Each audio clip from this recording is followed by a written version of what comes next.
É sobre o fim do mundo? É sobre o mundo viking? Não totalmente.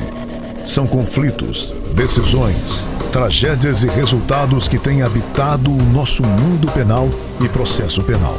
E quem conta? 2 integrantes dessa angústia diária.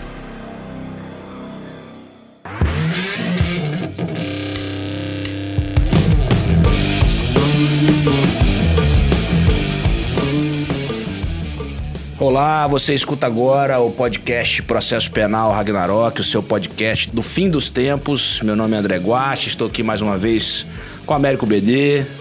Tudo bem, amigos? Tudo bem, André? Voltamos aqui para mais uma rodada de podcast, mais uma conversa sobre penal e processo penal. Graças a Deus aqui o resultado mencionado no último podcast da minha defesa de mestrado foi tudo certo, né, BD? Então agora a missão de fato foi cumprida, graças a Deus. Parabéns, André, agora que você ostenta esse título de mestre, porque mestre é muito mais legal que doutor, né?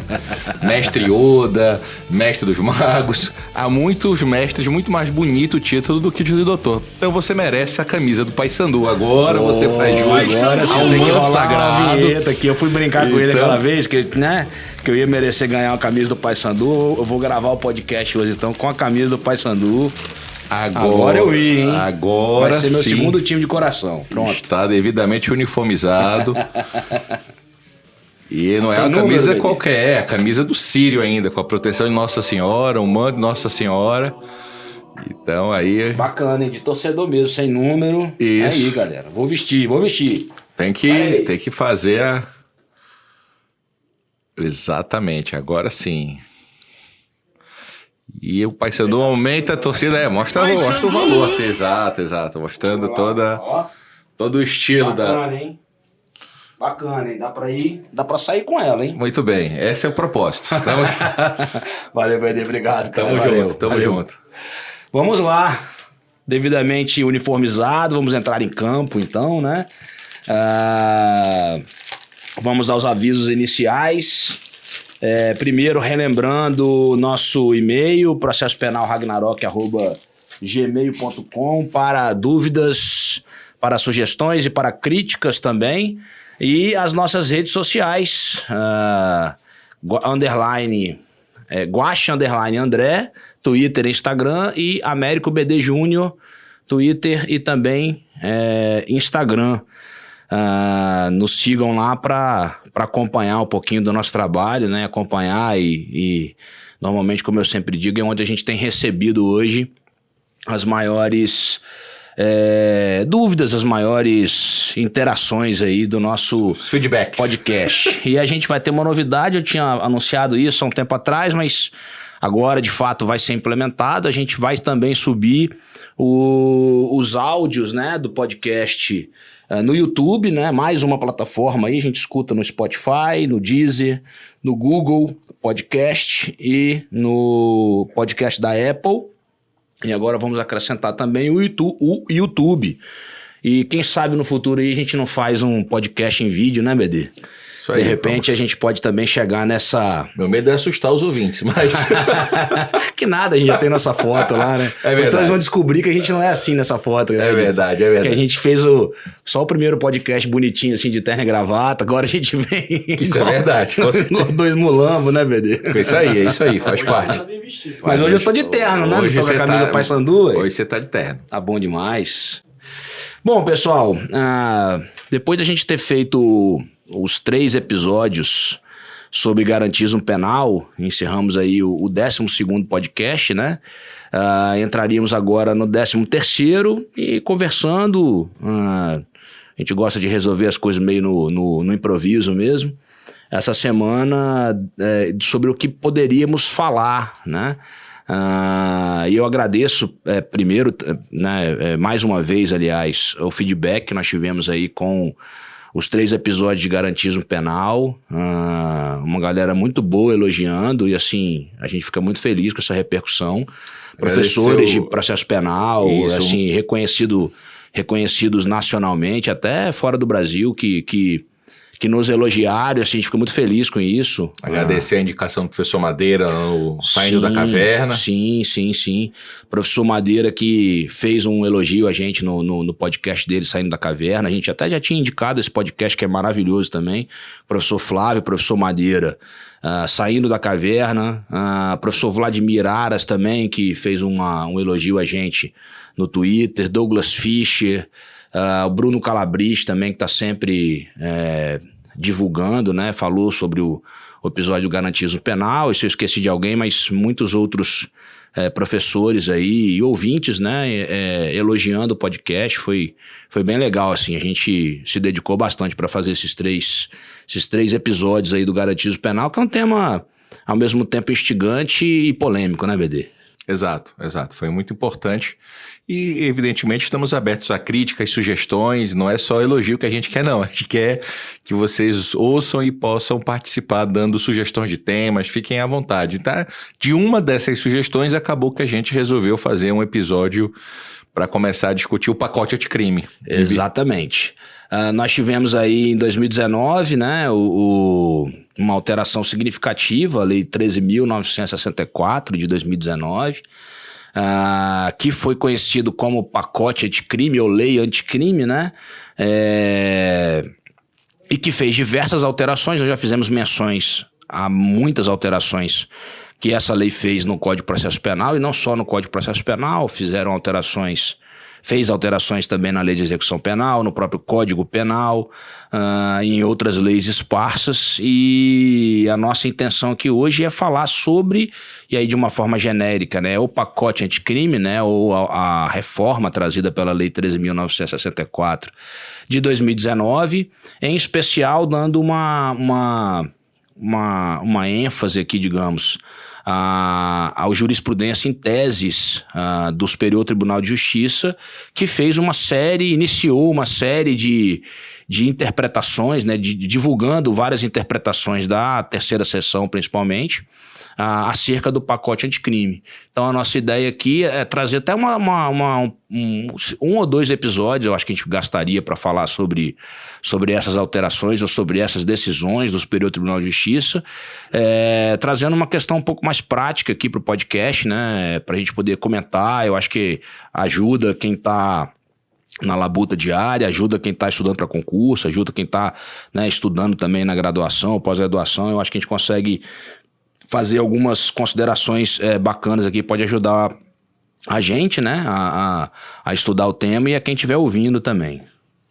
Isso. E para começar, eu queria falar que o pacote anticrime, ele é bom, é um excelente exemplo da complexidade do nosso processo legislativo.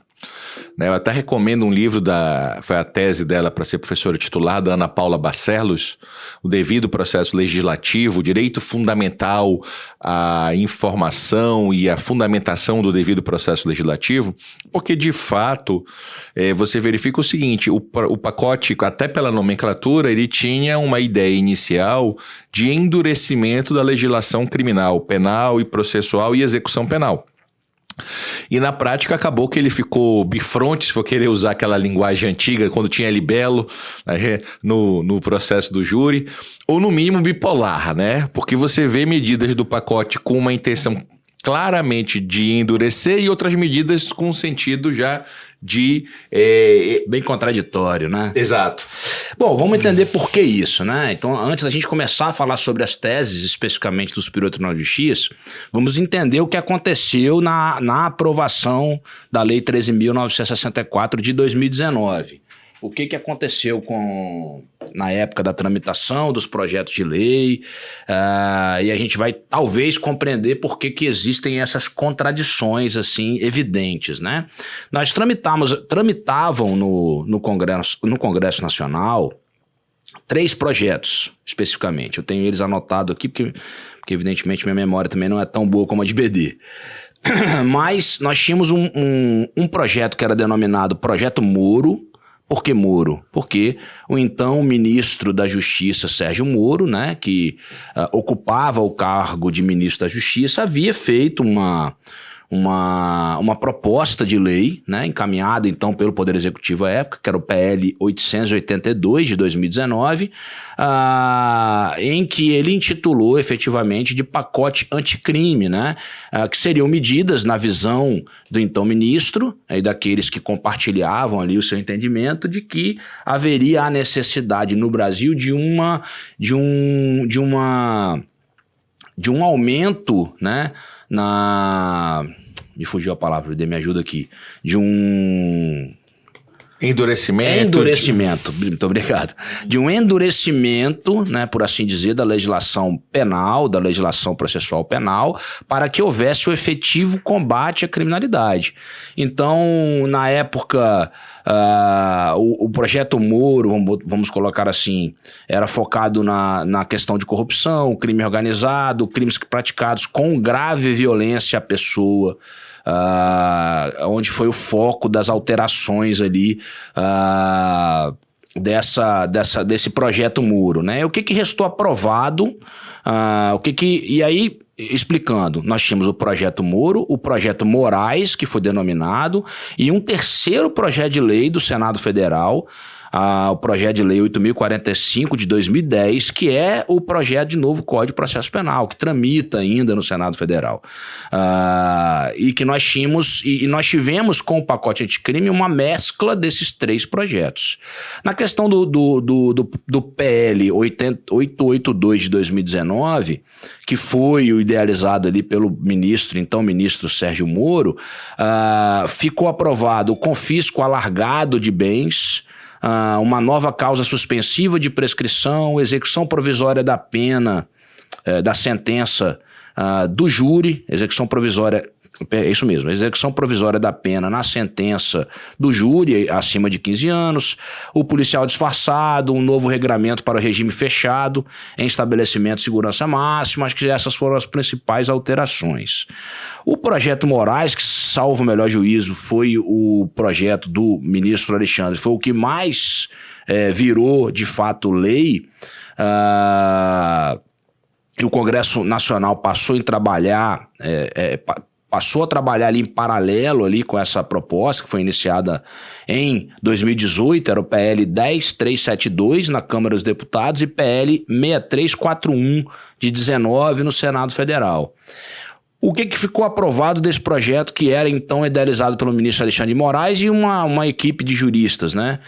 O acordo de não persecução penal, cadeia de custódia, o limite de 40 anos, ou seja, aumento do limite de 30 para 40 anos do cumprimento de pena, a representação para o crime de estelionato, ou seja, deixou de ser uma ação penal pública para ser uma ação penal pública condicionada à representação, alguns novos crimes hediondos, novas regras para o regime disciplinar diferenciado. E o último projeto de lei, que não ganhou um nome, né, como Projeto Moro, Projeto Moraes, era alguns juristas, né, que são aqueles que estão em discussão, pelo menos a maioria deles, do novo Código de Processo Penal, e que tinha, reconhecemos, uma ampla maioria do Congresso Nacional a favor dessas alterações, e que se conseguiu aprovar o juiz de garantias, que a gente já fez um podcast sobre ele, a descontaminação do julgado, vedação a decretação de medidas cautelares, incluindo a prisão preventiva ex officio pelo juiz, que a gente já comentou também, a previsão expressa da audiência de custódia, né, que tinha uma previsão apenas em resolução do Conselho Nacional de Justiça, também nós já comentamos isso em podcast. Nós vamos falar hoje, provavelmente, a revisão da prisão cautelar de 90 em 90 dias também, que também foi objeto de análise tanto pelo Supremo quanto pelo Superior Tribunal de Justiça. Então, daí, essa contradição que o BD está mencionando, ela vem justamente dessa coxa de retalhos que foi o pacote anticrime, né? Ora com o viés de endurecimento das penas, ora com o viés de uma certa leniência da legislação criminal com o criminoso e a criminalidade. Não há dúvida que nós precisamos alterar nossa legislação criminal. Isso é um fato, acho que é um certo consenso, que tanto o CPP quanto o CP, apesar de ter tido várias alterações, eles são ainda uma parte de 41, uma parte substancial. Parte de recursos do processo penal ainda é de 41. Inspiração do Código Rocco, né? Nós falamos isso muito nos últimos episódios. Isso, então a gente precisa fazer uma filtragem constitucional e o legislador precisa realmente atuar. Então, assim, é um divisor de águas, porque a quantidade de mudanças do pacote anticrime, de fato, interferiram no nosso sistema de modo substancial. E nós vamos tentar trabalhar eles agora. Vamos falar de NPP, vamos falar todos esses temas palpitantes. Veja, eu quando eu critico assim em sala de aula, e critico mesmo a utilização do nome pacote anticrime, eu faço isso com muita cautela. Primeiro, eu não sou um defensor de que o recrudescimento, né, da lei, ela é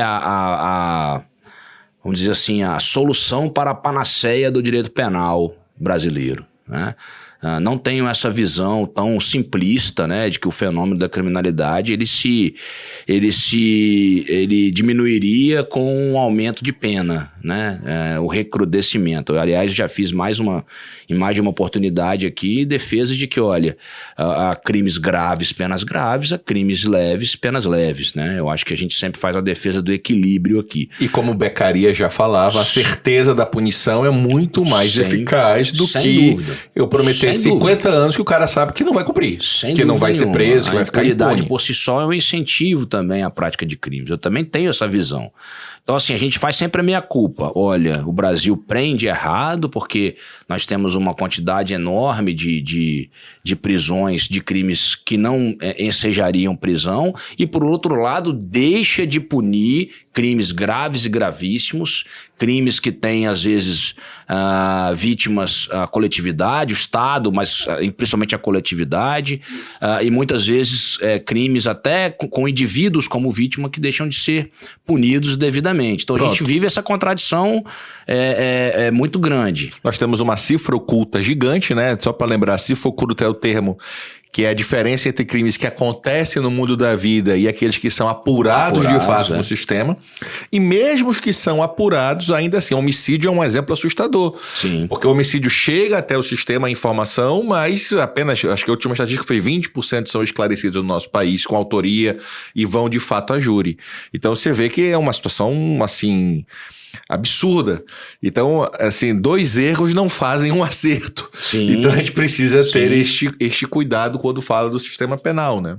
Pois é, aí a crítica que eu faço a essa utilização, porque, repito, não que eu confie, né, ou que eu defenda que esse endurecimento, esse recrudescimento aí das leis seria a solução para as nossas panaceias. Mas você utilizar uma expressão como pacote anticrime, que tem um apelo populacional, especialmente para a massa da população, foi muito interessante para que isso passasse, né, sem maiores problemas no Congresso Nacional. Porque quem seria contra um pacote anticrime? Né? Qual o parlamentar que defenderia, que muitos evidentemente o fizeram, porque são livres para isso, mas uma grande maioria é muito difícil você ser contrária a uma legislação que se intitula anticrime. Porque ninguém é a favor de crime, não tem como uma pessoa normal ser a favor da criminalidade em si. Se usa a expressão populismo penal, né? Que é a expressão para significar quando você utiliza, digamos, termos e legislação com o objetivo de agradar a população, mesmo que isso não signifique necessariamente, do ponto de vista racional, uma eficiência e uma melhor persecução criminal, né? Então é esse equilíbrio que a gente tem que achar. Pois é, foi parecido o que aconteceu com aquela 10 medidas contra a corrupção, que tentou se aprovar no Congresso Nacional. Essa não foi para frente, né? Enfim, mas ela foi tida com esse nome também, porque, repito, quem seria contra uma medida que seria de combate à corrupção? Ninguém. Mas ela foi desnaturada posteriormente. E aqui eu não estou fazendo uma defesa de forma alguma as 10 medidas contra a corrupção. Acho que tinha coisa boa e tinha coisa ruim. A gente precisava discutir mesmo, né? Não é errado você também fazer uma defesa cega ou fazer uma crítica também cega. Mas eu estou dizendo que o fenômeno seria um pouco parecido, embora as 10 medidas não chegou aí para frente. né? Então, mais o pacote anticrime, né? A lei anticrime, e aí vamos chamar pelo nome, né? Lei 13.964 de 2019, ela tá aí e fez profundas alterações no Código de Processo Penal, e nós, enquanto julgadores, enquanto membros do Ministério Público, enquanto advogados, defensores, estamos com a missão de interpretá-la, né? Porque toda vez que você insere uma nova legislação do mundo jurídico, nós sabemos que ela se abstrai, né? A norma se abstrai ali da intenção do legislador, e a gente cabe ao intérprete, a quem vai aplicar a lei, a palavra final aí do que ela vai significar para o mundo jurídico. E ao final o STF e o STJ teriam essas palavras, né? Thomas Hobbes brinca que toda lei, escrita ou não escrita, deve sempre ser interpretada, porque existem leis não escritas, né? Você sempre tem interpretação. Tanto que uma frase que até o Carlos Maximiliano, quando falava de hermenêutica e aplicação, citava muito, que quando a lei é clara não existe interpretação, não precisa ser interpretada quando a lei é clara. Hoje em dia essa é uma frase muito criticada, porque para você falar que a lei é clara, você já interpretou. Então assim, há essa diferença que vem do Friedrich Miller e muito forte hoje entre texto e norma. Texto é o que está escrito. A norma é como você interpreta o texto que está escrito. Porque as palavras são vagas e ambíguas, não dá para fazer interpretação literal, não dá. Existe todo um contexto, existe uma parte dos fatos extremamente importante para o operador do direito, né? O Dworkin fala o tempo inteiro em interpretativismo, não existe uma necessidade de se interpretar, não existe nada no mundo que você não interprete. Então nós vamos ter que interpretar qual é a melhor forma de adequar esta lei à realidade brasileira, aos fatos e à realidade do Poder Judiciário, né? Nós vamos ver, por exemplo, sem querer antecipar, é uma coisa super curiosa a questão do arquivamento. Porque o próprio Ministério Público pede para não ser aplicada a lei, que é constitucional, ninguém nega que a lei é constitucional. Por uma questão de ausência de estrutura. Mas por um problema de ausência de estrutura momentânea, vamos continuar mantendo como era o 28. E juiz não tem nada a ver com 28. Então, quer dizer, você está aí já há 2 anos e fica nessa situação ainda passando. É um dos argumentos também da suspensão do juiz de garantias. A gente já falou sobre isso, né?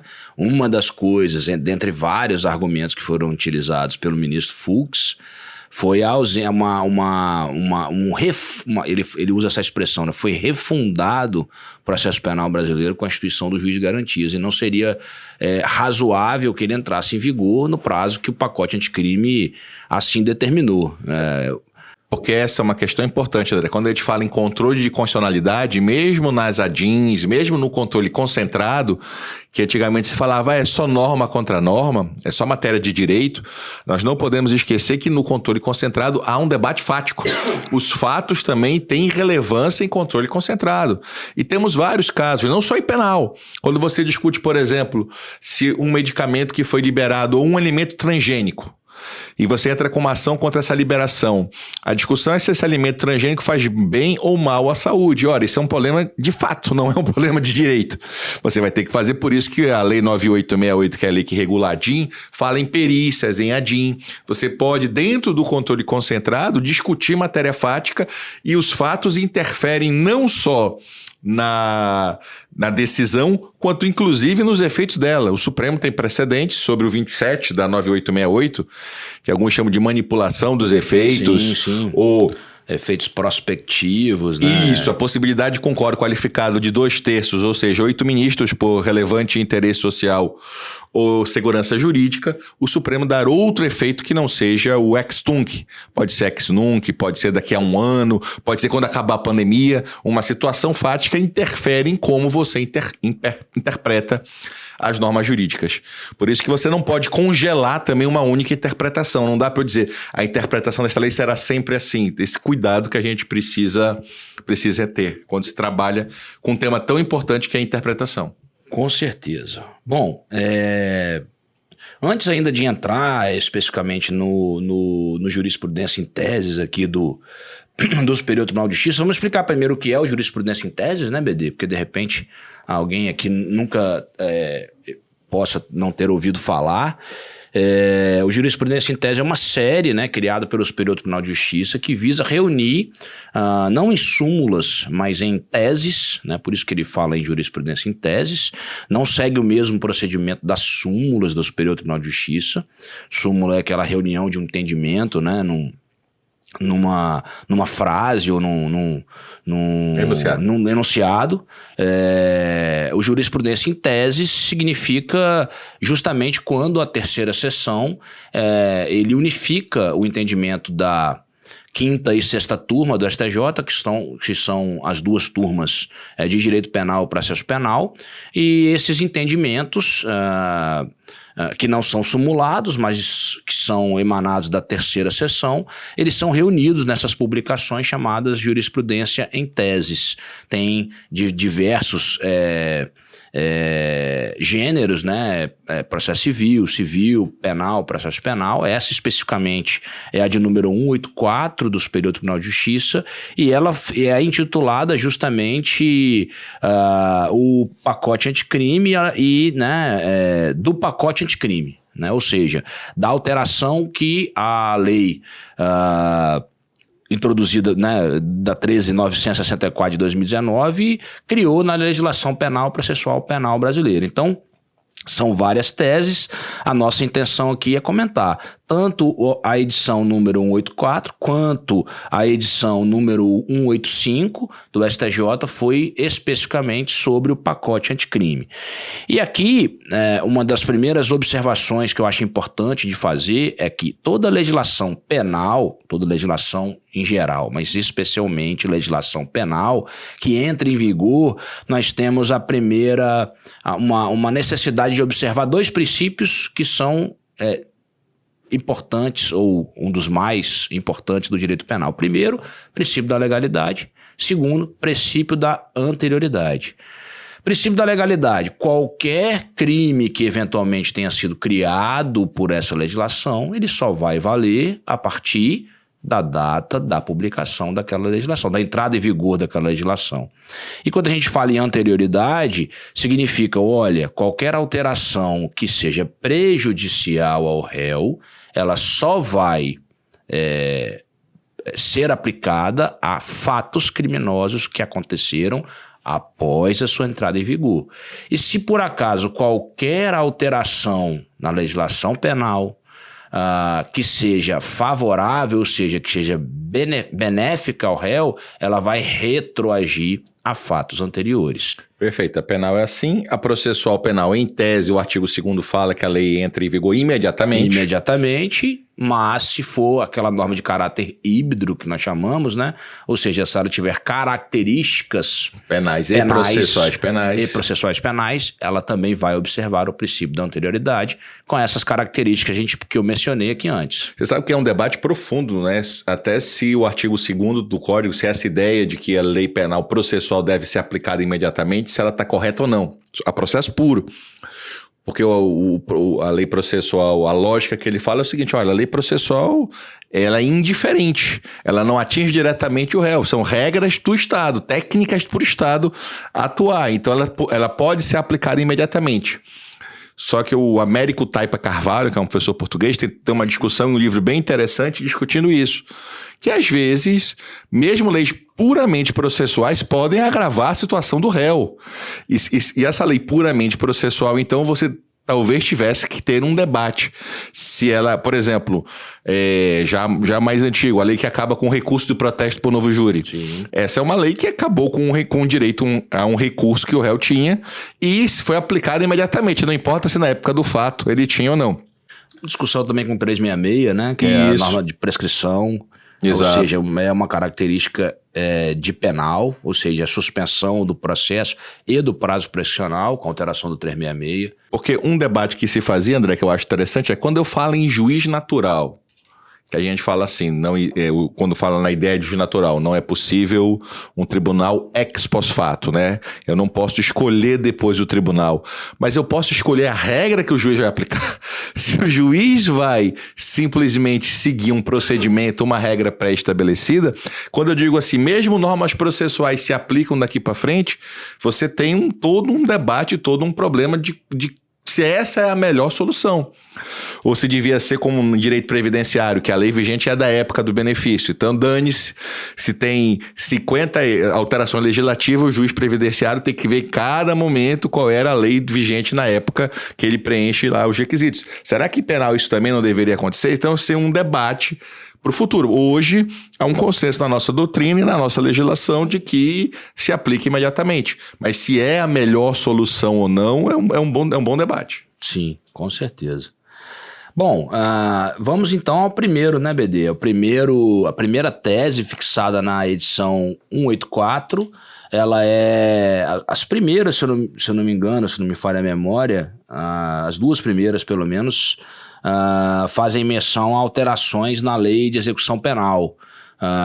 E a gente sabe que a lei de execução penal foi bastante alterada pelo pacote anticrime, em especial os percentuais de progressão de pena. Então, como é que funciona, como é que funcionava e como é que funciona hoje a progressão de regime? Nós temos no Brasil um sistema progressivo de cumprimento de pena, né? Em diversos regimes, regime fechado, semiaberto e aberto. E, a depender da situação de cada réu, se ele inicia o cumprimento da pena no regime fechado, para que ele passe a um regime menos gravoso, ele precisa cumprir requisitos objetivos e precisa cumprir requisitos subjetivos. Dentro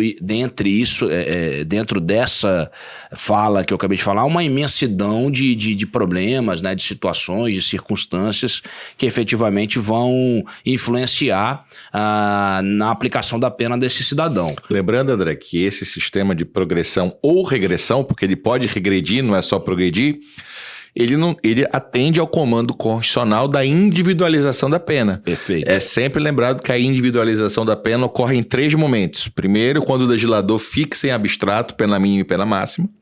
Depois, quando o juiz faz a dosimetria na sentença. E depois, durante a execução da pena, penal, quando você vai fazer justamente essa análise subjetiva e objetiva. Justamente, é isso mesmo. A aplicação do princípio da individualização da pena. Certinho. E aí, vamos ver o que aconteceu com o pacote anticrime. Antes da alteração do pacote anticrime, nós tínhamos basicamente 3 percentuais. Nós tínhamos o geral, que era um sexto, que era do artigo 112 da Lei de Execução Penal, ou seja, o requisito de uma maneira geral, se não houvesse uma previsão de lei em contrário, era um sexto de cumprimento de pena. Então, o cidadão cumpria um sexto da pena, poderia passar do regime fechado para o semiaberto, cumprisse mais um sexto, poderia passar do semiaberto para o regime aberto, desde que ele, evidentemente, cumprisse alguns requisitos subjetivos. E aí a gente teríamos vários requisitos subjetivos. O que o pacote anticrime fez? Ele criou 8 percentuais distintos. Voltando um pouquinho, nós tínhamos ainda os percentuais da lei de crimes hediondos, que eram os percentuais de 2/5 do cumprimento da pena, e era o percentual de 3/5 do cumprimento da pena. 2/5 quando você praticava um crime hediondo ou equiparado e não fosse reincidente, e 3/5 quando você praticava um crime hediondo e equiparado sendo reincidente. Então eram basicamente esses 3 percentuais. E vem a alteração legislativa, o pacote anticrime traz 8 percentuais distintos, né? 16, 20, 25, 30, 40, 50, 60 e 70% para cada uma das situações que ele regula. Ou seja, de cara a gente já vai perceber o seguinte: se um percentual era menor do que o anterior, ele vai retroagir para aquelas situações de crimes anteriores. Princípio da anterioridade da lei penal benéfica. Se o percentual ele foi superior, ou ele for superior ao que era aplicado para os fatos anteriores, ele não pode retroagir para prejudicar o réu. Então, é uma premissa básica do direito penal e que foi largamente utilizada pelo STJ nesses casos. A diferença, e aqui reconhece-se, é que a redação do artigo 112, de alguns incisos do artigo 112, ela ficou ruim. Eu não tenho outra expressão, outro adjetivo para dizer nesse momento. Ela ficou contraditória, ela ficou dúbia, e toda a interpretação, todo o artigo de lei que é um tanto quanto duvidoso, o intérprete precisa preencher essa interpretação, né? Precisa preencher essa lacuna, digamos assim, legislativa. E a gente vai tentar explicar aqui, porque muitas vezes vai parecer meio contraditória a solução que chegou. Mas espera aí, essa solução não é para esse caso, mas, digamos, foi o que deu para fazer diante do que nós tínhamos na legislação, porque não tinha como fazer diferente. Então, assim, você vai olhar percentuais aplicados a determinados casos que não são para aquele caso, não foi previsto para aquele caso, mas eu não poderia aplicar para aquela situação específica porque ela também não se encaixa. Até porque então eu preciso fazer a interpretação mais favorável. Até porque você está só na parte ideal. No mundo real, o cara tem um crime praticado na vigência de uma e outro crime praticado agora, Sem e você dúvida. vai unificar a pena, Sem achando dúvida. meio termo com essas duas. Sem dúvida. Então, a parte de aplicação dos percentuais, ela ficou bem complicada, né? Mas, assim, de um lado complicada, por outro lado, há que se fazer um elogio ao Superior Tribunal de Justiça, porque ele rapidamente resolveu a maioria das dúvidas do que diz respeito à progressão de regime. A gente precisa reconhecer isso. De cara, a gente vê até o 16% do inciso 1º do artigo 112, não foi objeto especificamente aqui do jurisprudência em teses, mas se você parar para pensar matematicamente, BD, 16% ele é menor do que um sexto. Do que um sexto. Que é um sexto daria 90. Eu não sou bom de matemática não, mas... Porque um sexto dá 0,1666666 até infinito, digamos assim. E 16% ele é um sexto. Ele é 0,16... Perdão. Olha eu me traindo aqui. E 16% ele é 0,16 ponto. Não tem o dízimo. Ponto, não existe as outras casas decimais. Em determinados processos... Muda um dia. Muda um dia, 2 dias, mas faz diferença. Eu falo assim, meu amigo, para quem tá preso, Com um certeza. dia é muita coisa. Então, de cara... É igual um quilo eu pra já quem falei, tá em dieta como eu. Qualquer quilo é qualquer quilo. Perfeito. Um copo d'água é 1 quilo quase. Nossa Senhora. Então, assim, para quem, e eu já falei aqui em outras oportunidades, que sou juiz de execução penal, mas quem é juiz de execução penal já teve um primeiro problema, que foi adequar os percentuais de um sexto para 16%. Isso é um cálculo, porque esse é um programa que nós temos dentro, é o famoso CEU, né?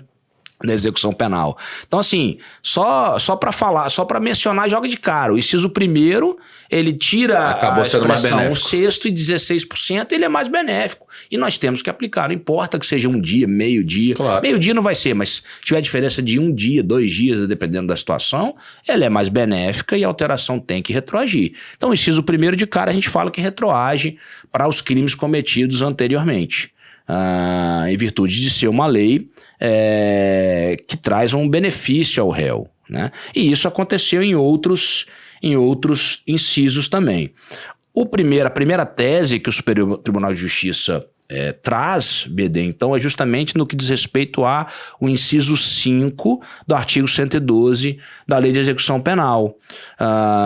E ela diz o seguinte, olha, após a entrada em vigor do pacote anticrime, reconhece-se a retroatividade do patamar estabelecido no artigo 112, inciso 5, da Lei 7.210 de 1984, que é a Lei de Crimes Hediondos, aos apenados que, embora tenham cometido crime hediondo ou equiparado sem resultado morte, não sejam reincidentes em delito de natureza semelhante. Vou repetir só, não lendo tudo. O artigo 112, inciso 5, vai retroagir aos apenados que, embora tenham cometido crime hediondo ou equiparado sem resultado morte, não sejam reincidentes em delito de natureza semelhante. Vamos explicar o que significa essa tese levantada pelo STJ. O percentual anterior, que seria o percentual aplicável ao caso, seria o percentual de 3/5, que significa 60% do cumprimento da pena. O que dizia antes a lei de crimes hediondos? Porque essa previsão ela nem estava, na verdade...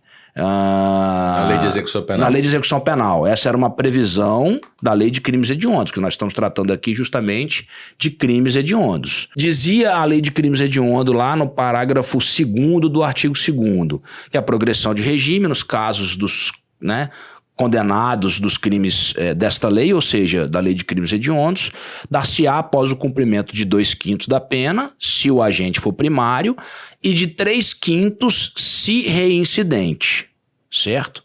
E o que diz atualmente o inciso 7º da lei de execução penal, artigo 112, inciso 7º. O apenado terá direito à progressão de regime se cumprir 60% da pena, se for reincidente na prática de crime hediondo ou equiparado. Qual que é a diferença do que nós tínhamos na lei de crimes hediondos anteriormente? Qual que é a diferença que nós temos na lei de execução penal atual? Justamente a expressão reincidente em crime hediondo ou equiparado. A lei de execução penal, quando trazia o percentual de 3/5, ou seja, de 60% para a progressão de regime, ela só mencionava reincidente. Então, se eu tivesse cometido um crime comum agora reincidência anteriormente e tivesse cometido um crime hediondo posteriormente, eu deveria progredir apenas depois de cumprir 60% da pena, ou seja, 3/5. Atualmente, se o meu crime precedente, ou seja, meu crime anterior, não for um crime hediondo, BD, se ele for um crime comum e eu cometer posteriormente um crime hediondo, muito embora eu seja reincidente, eu não sou reincidente específico em crime hediondo, portanto, não vai ser aplicado a mim o percentual de 3/5, que seria atualmente o percentual de 60%, porque a lei alterou a nomenclatura, e eu vou aplicar um percentual inferior. E qual seria o percentual que eu iria aplicar? Muitos poderiam imaginar que nós aplicaríamos lá o percentual do inciso 6º, que seria 50%. Mas o inciso 6º, ele não traz nenhuma hipótese de reincidência. Então, o que o STJ fez? Entendeu de forma acertada que o percentual aplicável seria aquele do inciso 5º, que traz efetivamente 40%, se o apenado for condenado pela prática de crime hediondo ou equiparado, se for primário.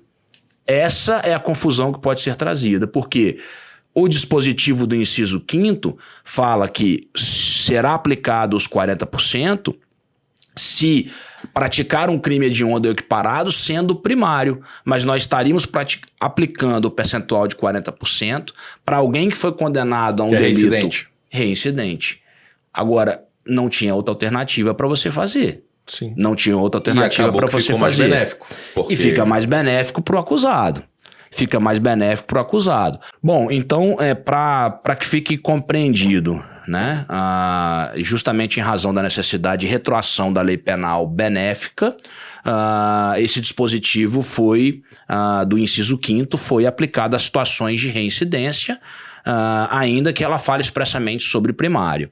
E a segunda tese, BD, desse mesmo informativo em teses, é a mesma coisa, a mesma premissa, digamos assim. O condenado por crime hediondo ou equiparado com resultado morte, que seja reincidente genérico, deverá cumprir ao menos 50% da pena para progressão de regime prisional pelo uso da analogia em bona partem. Ou seja, eu fiz um esquema para que a gente pudesse compreender como ficaria a situação atual, né? Primeiro, 40% se o crime hediondo não tiver como resultado morte, independentemente da reincidência. 50% se o crime hediondo tiver como resultado morte, porque aí nós temos uma previsão específica do artigo 112, inciso 6º. E 60%, que seria o antigo 3/5, se o apenado for reincidente na prática de crime hediondo ou equiparado. Então, assim, eu resumi nessas três frasezinhas aqui, nesses 3 percentuais, justamente qual é o entendimento do STJ. Por que retroage, por que não retroage, e aí vai ficar um pouco contraditório, porque, né, algumas situações não vão se encaixar faticamente na previsão do artigo, mas é necessário fazer isso em razão da analogia em bona partem, como diz o STJ expressamente, em outros casos em razão da necessidade de se retroagir mesmo. E você cria categorias, né? Você agora tem crimes hediondos distintos, porque tudo bem, quando você coloca a reincidência é uma questão subjetiva, é uma questão peculiar do agente, mas quando você passa a falar agora que há 50 para um e 40 para o outro, e em virtude de um ter resultado morte ou não, você está fazendo uma distinção na execução que o legislador não fez no tipo, porque ele fala que tudo é hediondo ou equiparado a hediondo. Então, assim, acaba que hoje nós criamos com essa ideia que é boa de ter 8 percentuais, porque você individualiza mais, você tem mais... Vai ficar bom quando for aplicado... Quando os crimes começarem a acontecer só depois da legislação. Sim. Digamos assim, com perdão da piada, mas vai ficar mais fácil de compreender, porque depois, quando os crimes forem praticados posteriormente à legislação, eles vão se encaixando nas questões fáticas. Mas para os crimes anteriores, a gente vai precisar fazer essa interpretação de lei penal processual penal no tempo. Exato. Né? Que é básica do direito penal. Perfeito. Sem possibilidade de combinação de leis, porque isso também o STJ e o STF já proíbem no direito brasileiro, mas... Você faz uma terceira lei, né? Você não está aplicando nenhuma delas, né? Você acaba que quando aplicava aquela lei intermediária que eles falavam, aquela vai aplicar a mais benéfica de cada parte, você acaba criando uma lei que não é nenhuma, né? Você não está aplicando nem a primeira, nem a segunda. E nesse caso não há combinação de leis, para que fique expresso também. Exato, né? exato. Esse caso é puro especificamente retroação de lei penal benéfica. Tinha uma questão específica da reincidência, BD, que você chegou a mencionar que falaria. Isso, eu queria... Acho que é importante também. Que é um debate interessante, que o fato do juiz... na sentença condenatória, não aplicar a agravante de reincidência, não reconhecer a reincidência por algum motivo, se isso obsta ou não o juiz da execução penal, na hora de aplicar os percentuais, reconhecer isso. Porque a discussão para aqueles que defendem que o juiz da execução não poderia é que haveria, entre aspas, um trânsito em julgado mais benéfico ao réu. E o argumento que eles falam, olha, no penal, o trânsito em julgado mais benéfico sempre se aplica, mesmo que seja contra a legem. Nesse próprio tema, antigamente se falava que era proibido progressão de regime em crime hediondo, mas quando o juiz colocava inicialmente fechado, Sim. A jurisprudência era pacífica e incorporou para ele. Então, para alguns, o juiz da execução não poderia, se o juiz criminal da fase de conhecimento não reconheceu na sentença a reincidência, ele não poderia. E para aquela corrente que eu acho que é a majoritária hoje, ela defende que não, que é uma circunstância objetiva, que ele já se beneficiou de não ter tido a agravante, mas isso não incorpora que o juiz da execução faça de conta que ele não é, quando o sistema aponta que ele é de fato reincidente. Pois é, eu faço uma ponderação na minha vara, no meu entendimento, eu faço um entendimento intermediário, digamos assim. Eu concordo com a jurisprudência majoritária de que é uma questão meramente objetiva e que o juiz de execução pode sim reconhecer. Mas isso não é comum, mas pode acontecer se por acaso o juiz de conhecimento expressamente afastar a reincidência. Não é dizer o seguinte, não há reincidência porque porventura ele deixou de considerar algum antecedente ali que não veio para o processo por algum motivo. Não estou dizendo isso. Estou dizendo que se ele se debruçar sobre o caso e concluir que não se trata de reincidência por alguma situação específica, eu acho que nessa circunstância houve o trânsito em julgado. Porque aí houve uma decisão anterior que deveria ter sido objeto de recurso do Ministério Público para dizer, olha, não, o juiz errou, ele está dizendo que ele não é reincidente, mas neste caso específico ele é reincidente por isso. E se por acaso não houve recurso e a sentença transitou em julgado, eu, enquanto juiz de execução, não poderia mudar. Mas não estou falando no caso de omissão e não estou falando no caso em que ele simplesmente afasta sem fundamentação nenhuma. Afasta porque você percebe que efetivamente não foi analisada a existência de reincidência. Não é muito comum porque a reincidência ela é objetiva. Verdade. Mas é um destino possível e interessante. Eu faço dessa maneira que eu sempre orientei a assessoria a minutar as decisões que reconhece. Quando muitos advogados, a defesa normalmente faz esse questionamento, e eu sei que o entendimento majoritário é justamente esse, que pode reconhecer, embora um ou outro tribunal ainda resista, né, a essa interpretação, mas majoritariamente, se tratando de um requisito objetivo, é possível sim reconhecer a reincidência. Vamos seguindo, BD, porque como a gente se propôs a falar sobre essas questões, as primeiras são bem específicas de execução penal, eu acho que eu posso falar um pouco mais acelerado. A tese terceira fala do requisito para a concessão do livramento condicional. O requisito previsto no artigo 83, inciso 3º, a linha B do Código Penal, ou seja, o não cometimento de falta grave nos últimos 12 meses é pressuposto objetivo para a concessão do livramento condicional e não limita a valoração do requisito subjetivo, inclusive quanto a fatos anteriores à vigência do pacote anticrime, de forma que somente haverá fundamento inválido quando consideradas faltas disciplinares muito antigas. Vou explicar isso aqui bem rápido.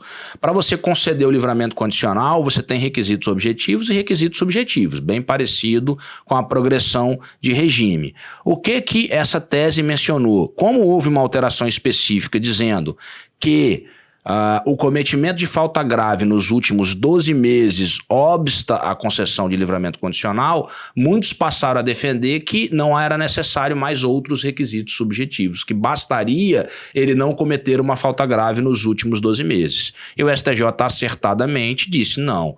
A não ser que você esteja fundamentando em faltas disciplinares muito antigas, você pode sim fundamentar o indeferimento do livramento condicional, ainda que não seja com base no artigo 83, inciso 3º da linha B, segundo a alteração aí da lei 13.964. Mas basta a simples instauração do PAD ou precisa já o PAD reconhecer a falta grave?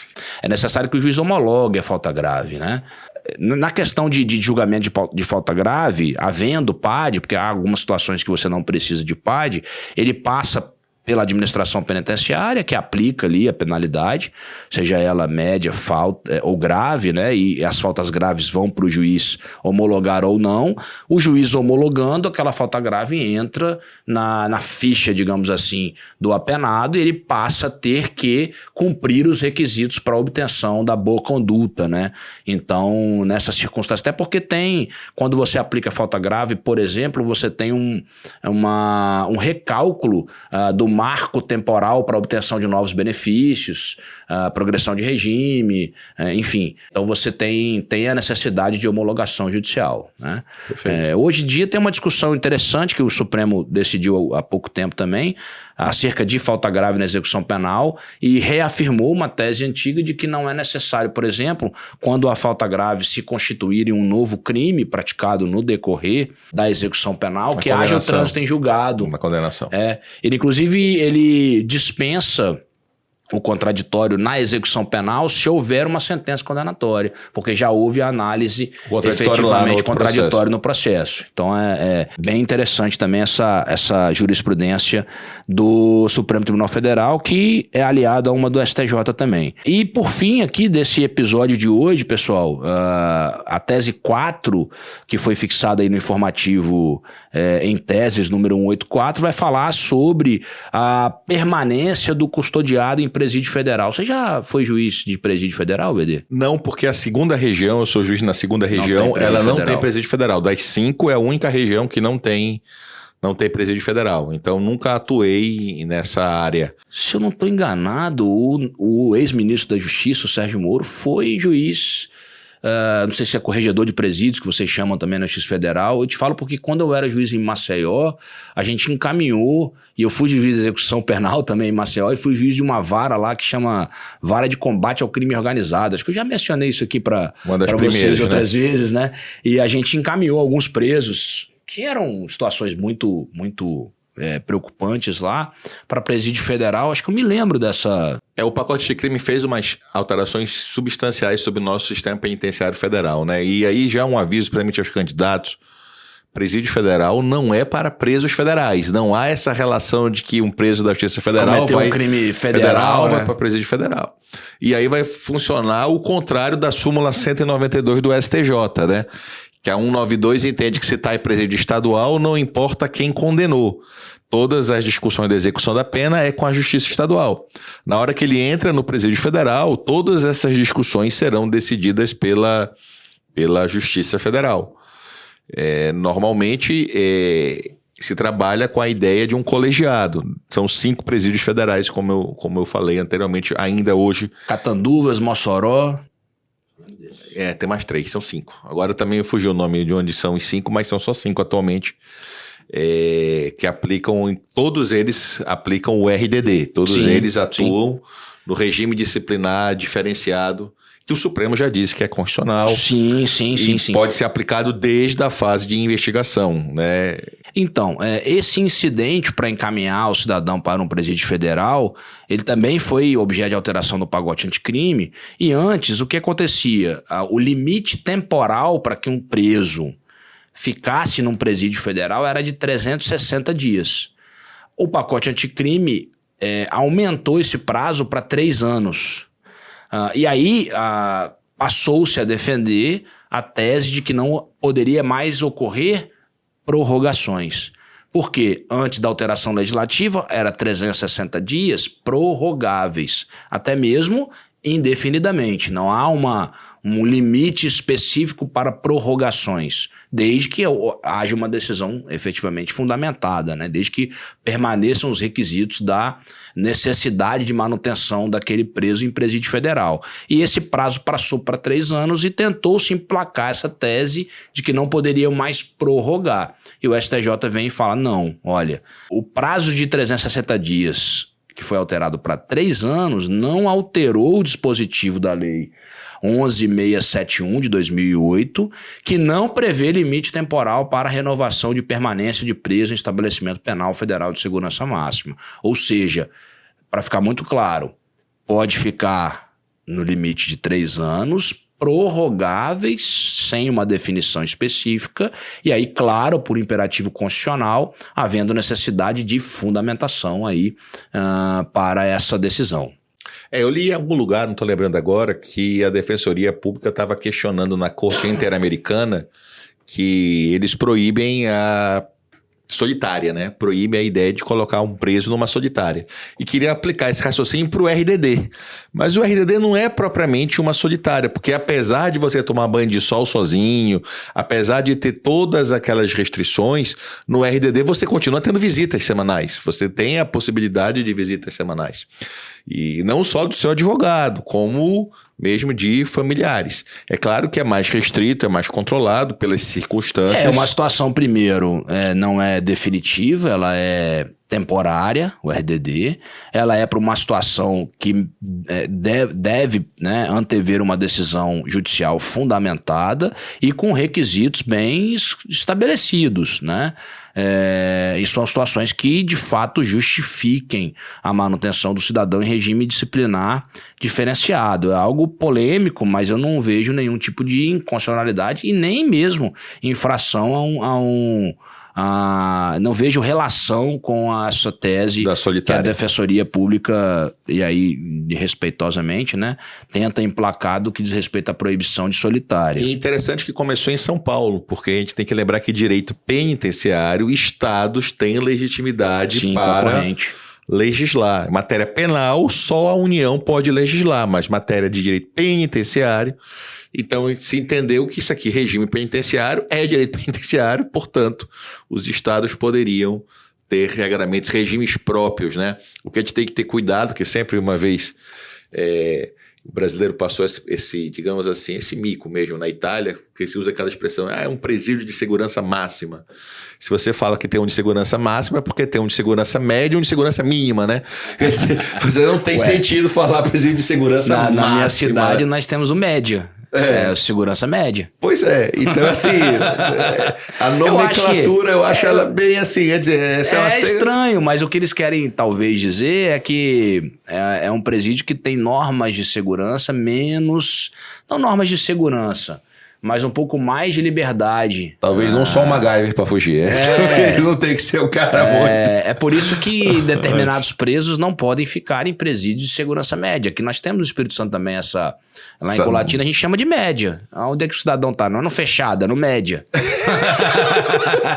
É estranho, né? É porque eu já tô acostumado. Já. Não, tudo é uma questão de hábito mesmo. Mas a ideia de segurança é uma só, né? Essa subdivisão. Mas, de fato, o regime é fechado. Nós temos diversas situações, assim. Nós temos uma coisa chamada PAC, não sei se já ouviu falar, que é um presídio em que os próprios presos fazem as suas próprias regras, entendeu? Com alguma... Assim, tô falando grosso modo, né? Me perdoe quem estuda a PAC aqui, que fez uma descrição simplória da PAC. Não é bem assim, mas é basicamente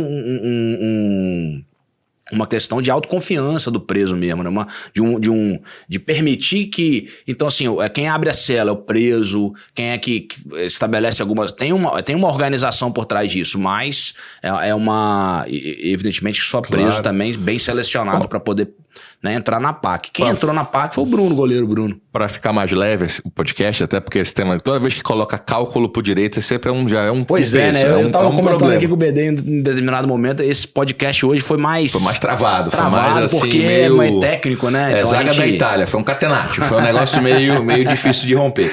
Mas veja, eu lembro de uma história, coisa assim, quase nenhum lugar do país consegue aplicar o regime aberto como está na lei de execução penal, porque não existe em quase numa capital casa de albergado.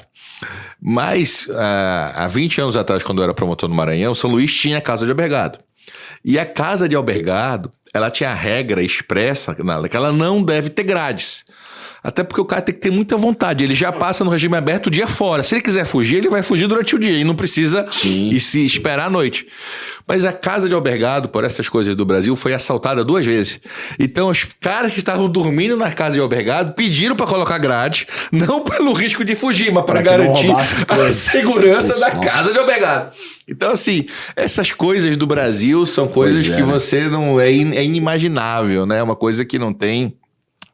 E uma outra história também, verídica, também que virou processo, enfim, como você falou, responsabilidade do preso, uma comarca do interior, enfim, só tinha um delegado e um agente.